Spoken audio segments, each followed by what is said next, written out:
antusias, selamat datang di POM, Podcast Omah Gembira, Aku, Kamu, Kita Setara.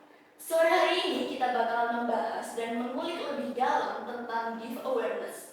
Pasti teman-teman sudah penasaran kan, pengucapan mana sih yang benar, tuli atau tunarungu sih? Nah sebelum itu perkenalin dulu, aku Safa Adisya dari komunitas Omah Gembira yang sore hari ini nggak sendirian, kita ditemenin sama satu kakak cantik dari komunitas Akar Tuli, Kak Zeva. Mungkin Kak Zeva bisa perkenalan terlebih dahulu. Oke, halo semuanya. Perkenalkan, nama aku Zeva. Panggilan isyaratnya seperti ini. Jadi aku dari komunitas Akar Tuli, seperti itu. Dari tahun 2013 sampai sekarang. Oke, komunitas Akar Tuli itu apa? Jadi itu merupakan kelompok komunitas untuk teman-teman tuli dan teman-teman dengar, di mana kami tergabung di situ untuk memberikan informasi secara luas terkait dengan dunia tuli. Oke, pendidikan atau informasi secara luas tentang pengetahuan tuli kepada masyarakat dengar dan masyarakat tuli seperti itu. Jadi kita sama-sama untuk membantu satu sama lain untuk bertukar informasi dari audio dan juga isyarat seperti itu. Jadi ini juga bentuk dari advokasi kami untuk membuat lingkungannya lebih inklusif di Indonesia seperti itu. Oke, supaya masyarakat di luar komunitas Akar Tuli itu bisa sadar tentang tuli seperti itu, dan tuli itu apa seperti itu. Mungkin itu sih Kak. Terima kasih nih perkenalan singkatnya dari Kak Zeva. Mungkin langsung aja ya daripada kita lama-lama. Pertanyaan basic nih Kak Zeva. Tuli itu definisinya apa sih? Oke, tuli itu artinya apa ya? Jadi kalau tuli itu, oke, jadi itu merupakan identitas bagi kami. Kami memiliki budaya, kemampuan masing-masing dari teman-teman tuli seperti itu. Oke, kalau tunarungu nih apa bedanya dengan tuli? Oke, kalau tulis sama tunarungu itu berbeda. Oke, kalau tadi tulis sudah aku jelaskan, kalau tulis itu semacam identitas budaya, labeling untuk kami, karena kami memiliki kemampuan berpikir menggunakan bahasa isyarat. Seperti itu. Kalau tunarungu itu merupakan istilah yang dibuat dalam dunia kedokteran. Tunarungu itu artinya apa? Oke, impaired. Oke, impaired hearing seperti itu. Itu artinya apa? Oke, kalau di Indonesia kan itu kerusakan pendengaran. Jadi itu tunarungu artinya nggak bisa ngapa-ngapain kayak gitu. Kasihan banget sih kamu sebagai tunarungu seperti itu. Jadi di sini kami lebih nyaman untuk dipanggil sebagai tuli karena tuli itu memiliki identitas dan caranya sendiri untuk beraktivitas seperti teman-teman pada umumnya seperti itu. Hanya dengan cara yang berbeda seperti itu. Oke, benar. Dari penjelasan Kak Zeva tadi itu dapat kita tahu ya, secara awal nih, bahwa teman-teman tuli itu lebih nyaman dipanggil sebagai teman tuli daripada dipanggil sebagai tunarungu. Iya, betul sekali. Kalau gitu kita lanjut aja ke pembahasan selanjutnya. Aku pernah dengar istilah ada almuism dan linguism. Nah, masyarakat Almi pasti nggak tahu kan itu apa. Mungkin bisa dijelaskan sedikit dari Kak Zevan. Almuism dan linguism itu seperti apa sih? Oke, oke. Oke, linguism isyaratnya seperti ini. Itu artinya apa? Oke, jadi tuli itu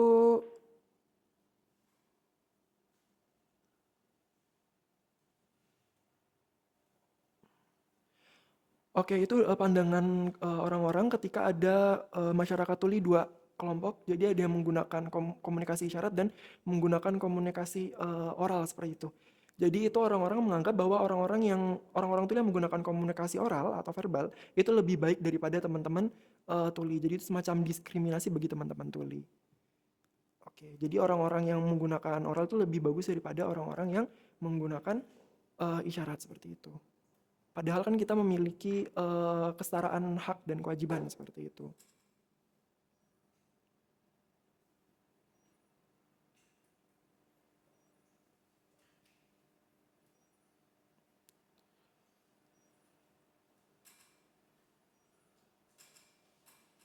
Oke, jadi kalau untuk Oke, kalau untuk audism sendiri tadi itu, selanjutnya dijelaskan oleh Kak Zeva itu, yang menganggap bahwa teman-teman dengar tuh lebih baik daripada teman-teman tuli, seperti itu. Jadi, kalau kita lihat contoh nyatanya adalah teman-teman tuli itu sekarang bekerja di bagian struktural yang paling bawah, ada OB dan lain sebagainya. Sementara orang-orang dengar tuh berada di struktural yang atas kayak gitu. Jadi itu, semacam diskriminasi bagi teman-teman tuli, menganggap bahwa teman-teman tuli itu, eee, lebih buruk ketimbang teman-teman dengar, seperti itu. Padahal kalau kita sendiri, mungkin orang-orang bahwa teman-teman tuli itu tidak bisa berkomunikasi. Sebetulnya kami bisa bisa berkomunikasi hanya dengan metode yang berbeda. Tadi ada menggunakan oral, menggunakan tulisan, dan yang paling sering digunakan adalah menggunakan isyarat seperti itu. Menarik sekali ya. Mungkin dari pengalamannya Kak Zeva sendiri, atau dari orang-orang di sekitar Kak Zeva, pernah gak sih menemui secara langsung orang-orang yang penganut paham animisme dan leninisme?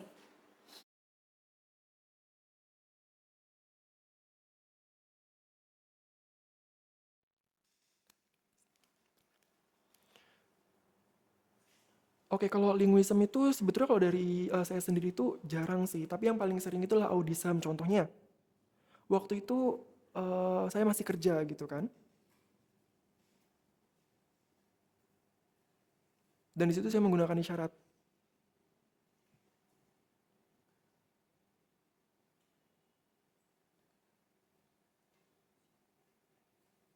Oke, jadi ketika saya bekerja dan menggunakan isyarat dalam komunikasi sehari-hari, ternyata banyak karyawan-karyawan di situ selain tuli itu seperti menganggap bahwa isyarat itu lucu kayak gitu.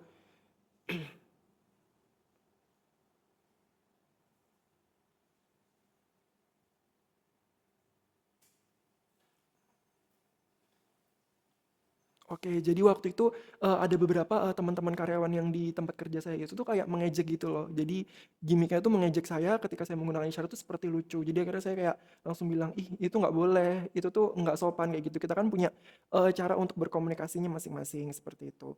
Terus ada lagi menggunakan bahasa Inggris kayak gitu.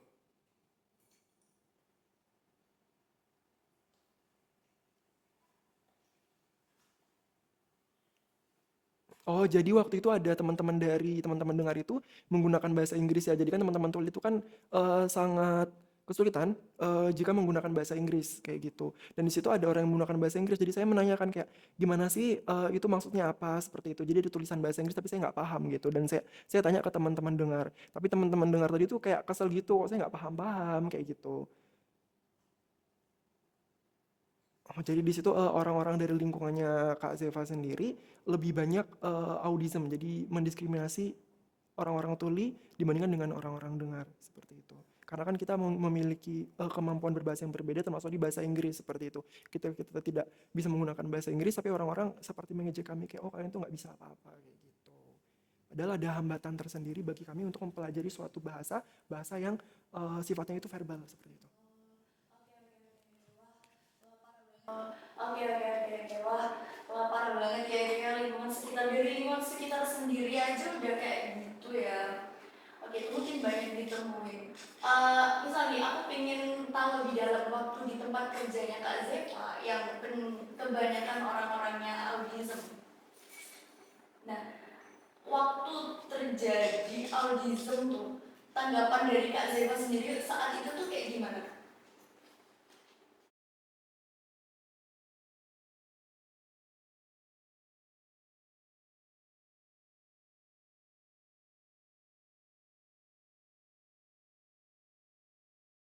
Oke langsung, oh ya langsung di situ langsung dia menegur kayak, "Maaf," tadi kan seperti yang tadi ketika Kak Sepa menggunakan isyarat seperti itu kan orang-orang menertawakan dia bahwa itu sesuatu yang lucu, terus akhirnya di situ protes, dengan oral. Jadi langsung mengeluarkan suara seperti itu dengan terbata-bata dan menggunakan isyarat kayak, "Maaf ya itu nggak lucu," kayak gitu, "kenapa kamu menghina, isyarat saya?" Seperti itu.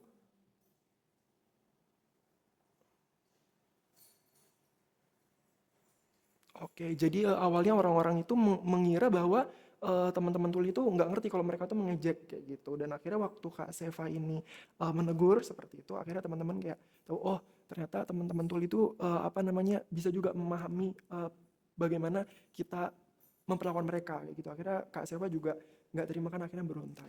Oke oke oke oke. Nah, ngomongin tentang dunia kerja tadi ya.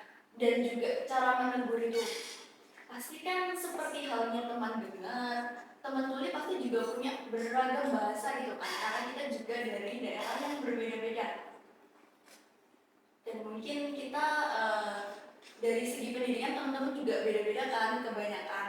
Nah, mungkin boleh tahu gak sih bahasa apa aja yang digunakan sama teman-teman tuli?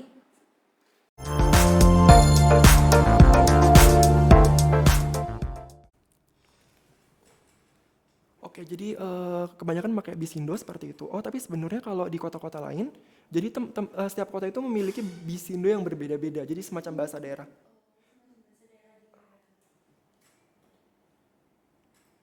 Tapi untuk teman-teman tuli sendiri ketika dari kota yang berbeda, contohnya ada bahasa daerah gitu kan, tapi dalam bahasa isyarat gitu. Tapi mereka bisa dengan cepat untuk menyesuaikan.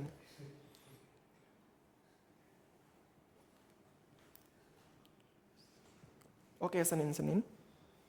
Oke, Senin seperti itu kalau di Jakarta. Tapi kalau di Malang Seninnya seperti ini. Jadi ada isyarat yang berbeda. Oke, jadi waktu itu waktu ketemu sama teman-teman Jakarta, itu isyarat apa? Kok aku baru melihatnya seperti itu. Oh, ternyata isyarat di hari Senin seperti itu.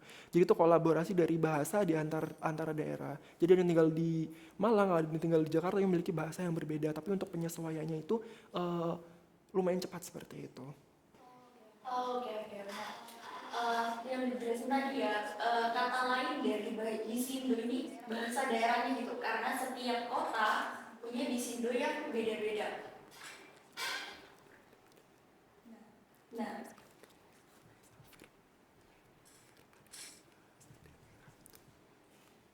Ya betul. oke. Nah, lahirnya bahasa itu tuh apakah di dalam suatu komunitas terus kita menyebarkan ke teman-teman yang lainnya atau bagaimana nih Kak Zepa?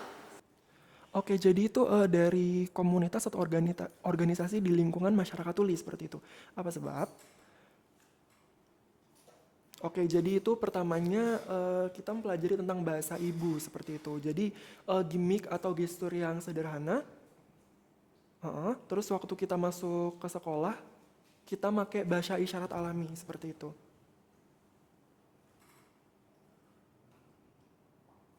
Oke, tapi waktu bersekolah, itu pengalaman saya itu di sekolah kita menggunakan bahasa isyarat Sibi yang menggunakan satu tangan. Tapi itu cuma digunakan di sekolah aja. Tapi waktu keluar dari sekolah, kita menggunakan bahasa isyarat yang alami, ditambah Bisindo. Oke, bahasa isyarat alami itu bahasa ibu dan ditambah Bisindo yang dibuat oleh organisasi atau komunitas tuli seperti itu. Oke oke. Jadi ada beberapa bahasa kan ya. Nah di sini tadi juga dibilang dia lahir dari adanya suatu komunitas. Lalu bagaimana dengan teman-teman tuli yang tidak tergabung di dalam komunitas itu?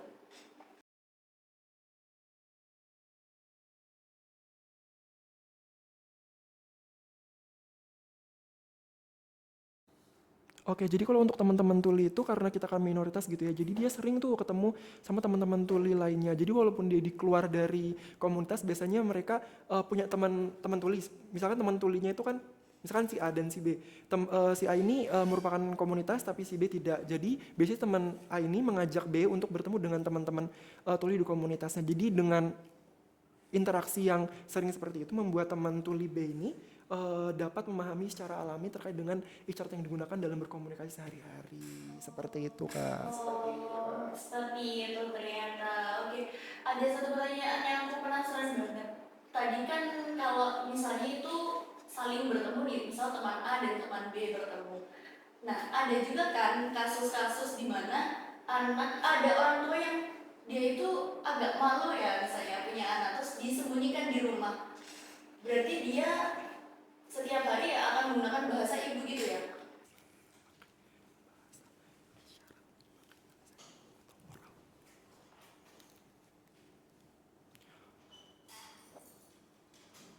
Oke, jadi kan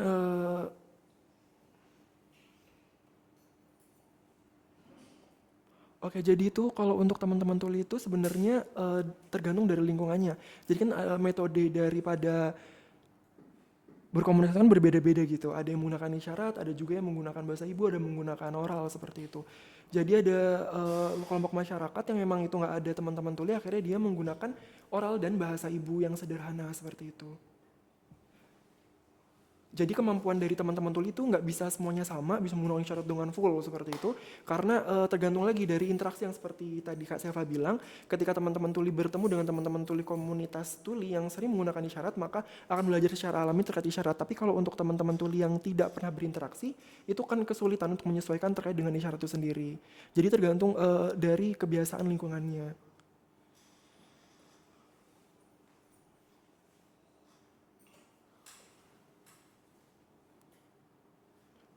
Oke, oke. Oke, jadi ada juga beberapa kelompok masyarakat yang terbiasa menggunakan oral seperti itu ketika menggunakan isyarat. Kadang mereka nggak ngerti gitu. Jadi ngomong dengan teman tuli menggunakan isyarat malah nggak ngerti. Akhirnya kita menggunakan oral yang lebih jelas ketika berbicara dengan orang tersebut kayak gitu. Jadi memang benar-benar itu tergantung dari lingkungannya sendiri. Apakah di situ banyak orang teman-teman tuli atau tidak. Jadi ada 3 metode bahasa yang kalau dari Kak Siapa sendiri ada 3 metode bahasa yang sering digunakannya gitu tadi dari bahasa oral, bahasa ibu, dan juga bahasa isyarat. Jadi tergantung dengan lingkungannya seperti apa. Oh, oke, oke. Oke, jadi ada beberapa masyarakat itu memang oke, kelompok masyarakat tertentu di daerah tertentu emang nggak mau memperkenalkan anaknya ke lingkungan karena mereka merasa malu gitu. Padahal itu malah membuat teman-teman tuli, anak-anak tuli menjadi tidak berkembang karena mereka tidak bisa menyesuaikan diri bagaimana bersosialisasi sebagai seorang tuli. Padahal itu malah padahal kalau misalkan nanti anak-anak atau teman-teman tuli itu bisa sosialisasi langsung dengan teman-teman tuli, akhirnya teman-teman tuli ini atau anak-anak tuli yang tadinya tidak tahu cara bersosialisasi, tidak tahu caranya hidup bermasyarakat itu bisa menjadi terbiasa dengan budaya dan cara tuli itu sendiri. Oh, oke, oke, oke.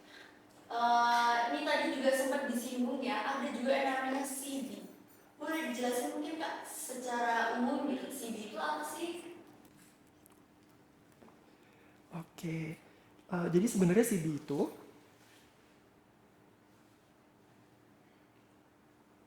dari kumpulan beberapa bahasa dari dunia seperti ASL dimasukkan ke dalam suatu kamus,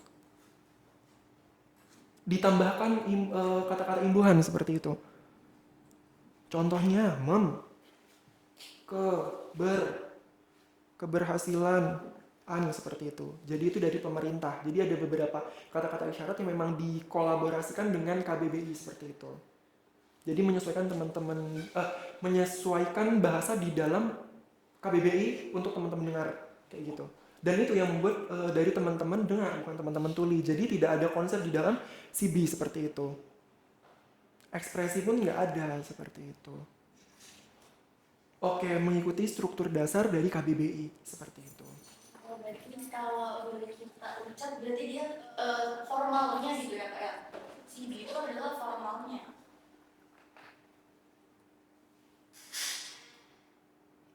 Oh iya benar, jadi itu termasuk bahasa Indonesia yang formal seperti itu. Jadi kalau untuk secara penggunaan sendiri, kalau Bisindo itu saat apa, kalau CB itu saat apa?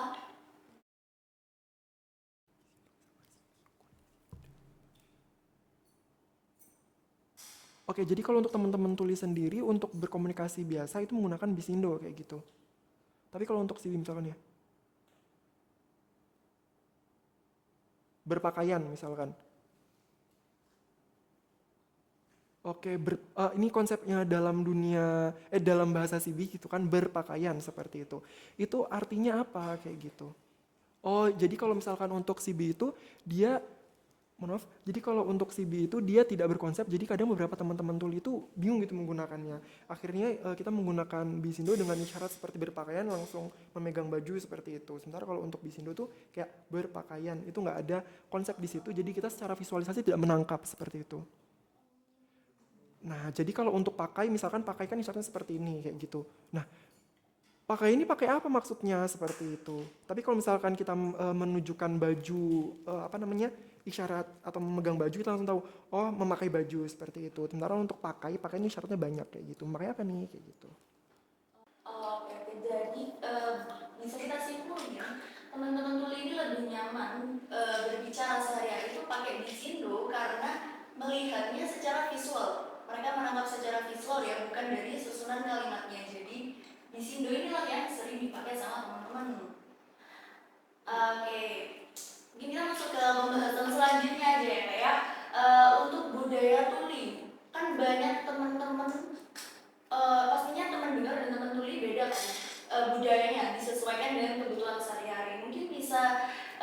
di-mention atau dicontohin budaya tuli yang beda dengan budaya teman dengar itu seperti apa sih?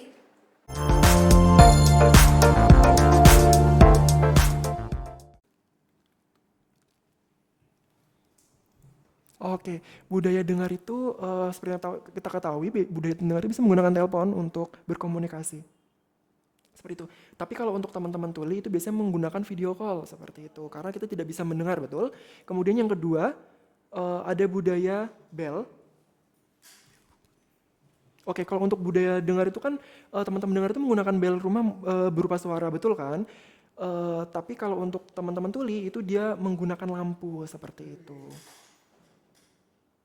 Oke, jadi kedap-kedip lampu itu merupakan bel bagi teman-teman tuli. Oh, ternyata ada tamu seperti itu. Berarti di rumahnya mereka tuh pasang bel yang ada lampunya gitu ya kayak. Ya, betul Kak. Untuk mengetahui apakah ada orang yang apa ada tamu masuk atau mungkin ada paket seperti itu.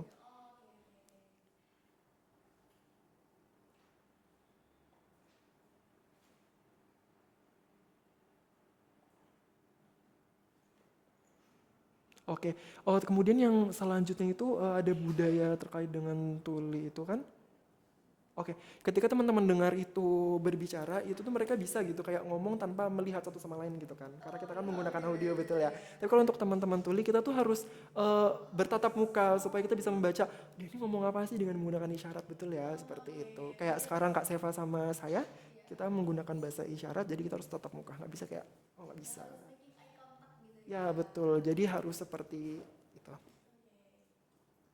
Terus budaya dengar dan budaya tuli itu ketika memanggil, itu kalau misalkan teman-teman dengar kan menggunakan suara seperti itu. Sementara tuli itu menggunakan isyarat.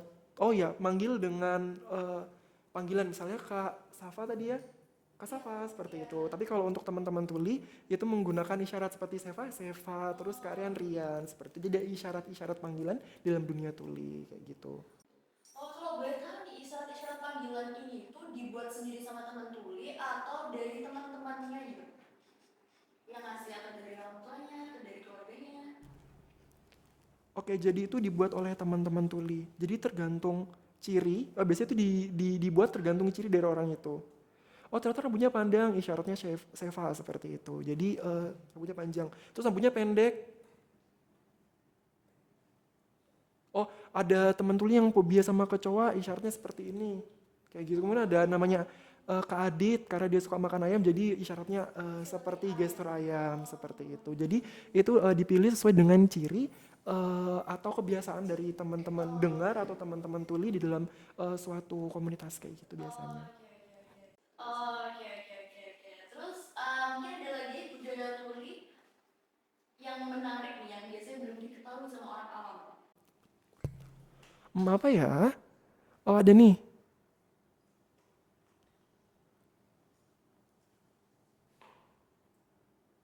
Oke, jadi kalau untuk teman-teman dengar biasanya manggil suara langsung kayak Kak Syafa langsung oleh set responsif gitu kan. Tapi kalau untuk teman-teman tuli itu harus apa namanya menyentuh gitu, menyentuh pundak gitu atau dengan melempar barang-barang yang sekiranya itu tidak berbahaya ke teman-teman tuli. Misal jauh nih melempar barang keras atau apa. Nah, jadi gitu.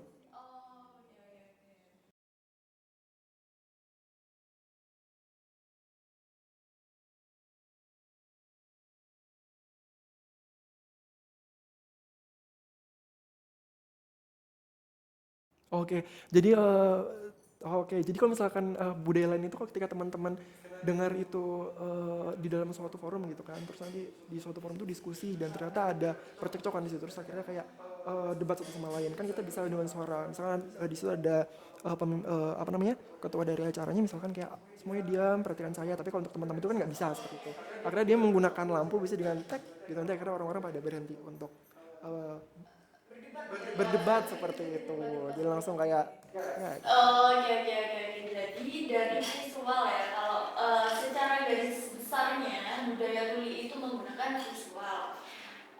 Menarik banget nih. Jadi terus semisal ada orang awam nih, aku sebagai orang awam yang nggak bisa bahasa isyarat, tapi aku kepingin banget interaksi sama teman-teman tuli, aku pengen punya teman tuli, kenalan dengan teman tuli. Itu ada nggak sih caranya gimana?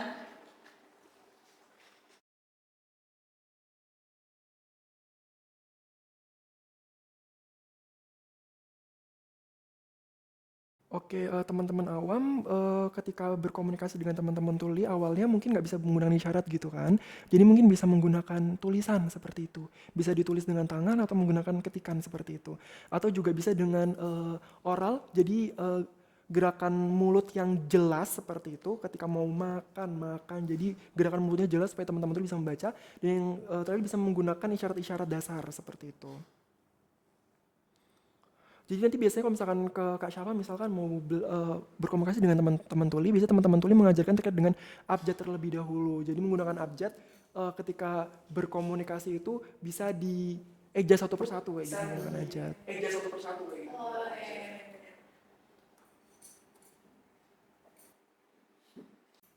Oke, jadi di sini tergantung teman-teman dengar nyamannya gimana berkomunikasi dengan teman-teman tuli.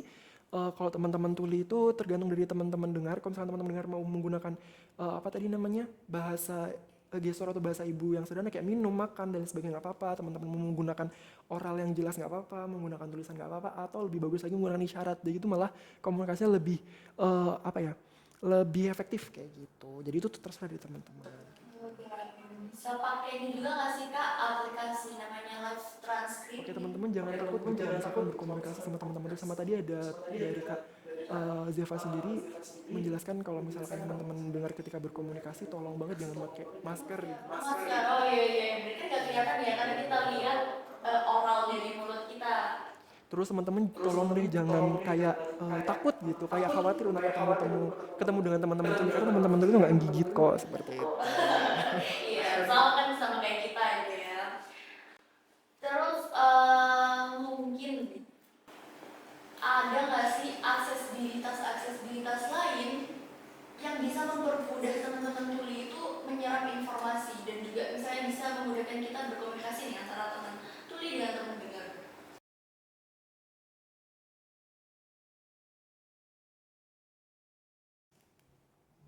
Oke, siap. Jadi kalau untuk akses sendiri, kami itu bisa, biasa kalau misalkan di media sosial Instagram contohnya, jadi itu ada subtitle seperti itu.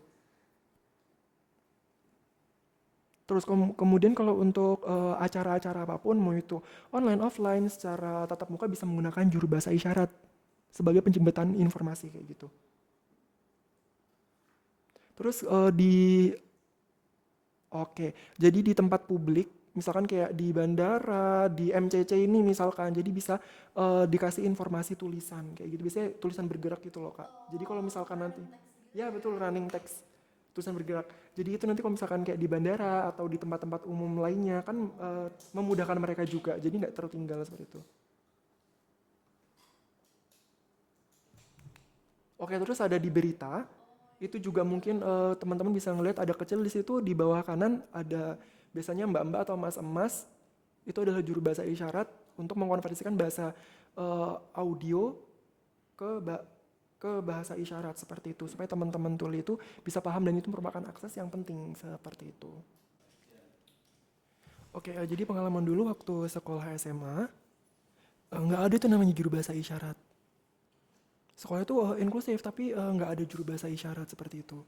Jadi aku sendiri kayak bingung gitu kan. Jadi caranya aku tanya-tanya sama teman-teman kayak gitu. Tentang informasi-informasi baru, tugas dan sebagainya. Jadi aku tanya sama teman-teman kayak gitu. Akhirnya aku tulis kembali. Terus misalkan guru menjelaskan dengan suara, aku juga tanya teman kayak itu apa sih yang dijelaskan kayak gitu.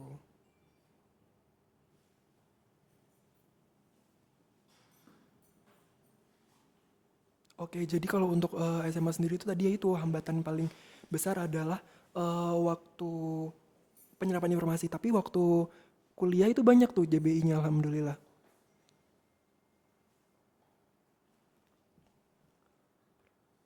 Oke, jadi waktu itu kalau saya masuk vokasional, jadi saya kebanyakan tuh kuliahnya praktikal gitu. Jadi nggak begitu banyak tentang teori dan penjelasan dari dosen pengampu, jadi saya bisa sendiri kalau untuk praktikal kayak gitu. Terus nih misal kalau ada berita atau ada acara di TV itu kan ada JBI di bawahnya. Itu berarti yang digunakan adalah bahasanya bisindo ya kayak. Iya betul sekali menggunakan Bisindo Kak.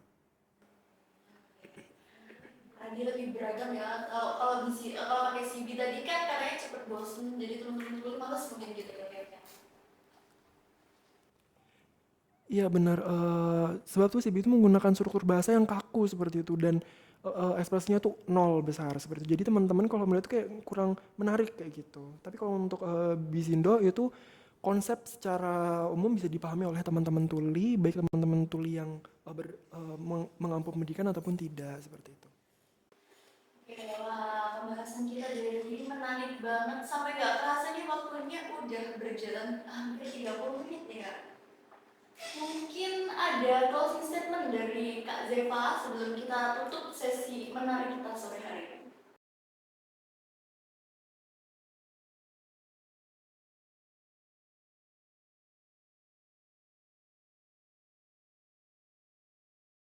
Oke, untuk, masyarakat secara menyeluruh harapannya bisa, eee, sadar tentang tuli kayak gitu, bukan yang kayak teman-teman dengar tuh berada di derajat di atas, teman-teman tuli di bawah tuh enggak, tapi teman-teman tuli dan teman-teman dengar tuh memiliki hak dan kewajiban yang sama seperti itu. Jadi tidak bolehlah diskriminasi seperti itu. Jadi kita, saring untuk, apa namanya, menghormati satu sama lain. Kemudian untuk akses yang masih belum ada, tolong disediakan bagi, pemerintah mungkin, pihak swasta dan lain sebagainya supaya teman-teman tuli juga bisa menyerap informasi yang sama, hak yang sama seperti teman-teman dengar. Oke, kemudian untuk keluarga, berharap banget untuk keluarga memiliki, oke, keluarga seperti orang tua memiliki anak tuli itu bisa untuk jangan malu kalau misalkan anaknya tuli kayak gitu, memberikan pendidikan yang layak seperti itu, tidak seperti malu, minder dan lain sebagainya, supaya nanti teman-teman tuli itu bisa berkembang dan semoga Kota Malang itu bisa inklusif secara menyeluruh seperti itu. Harapan aku seperti itu sih, amin.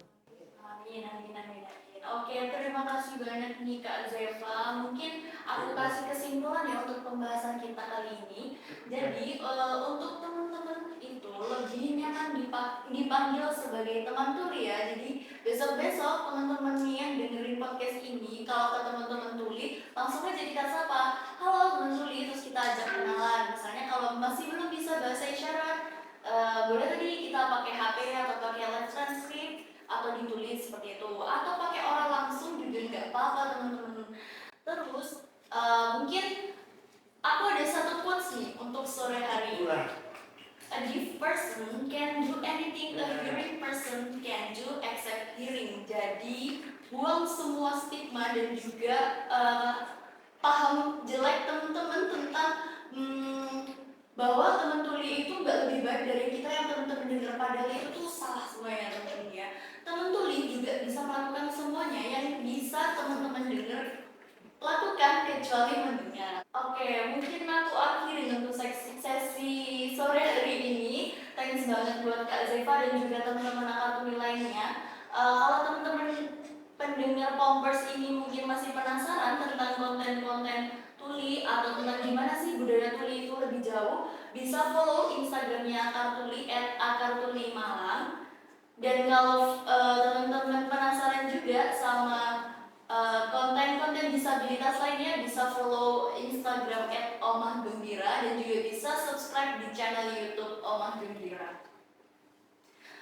Special thanks juga buat Lookin yang udah membantu pada sore hari ini. Jangan bosan-bosan membantu ya. Sampai jumpa di konten-konten lainnya. Sampai jumpa, dadah.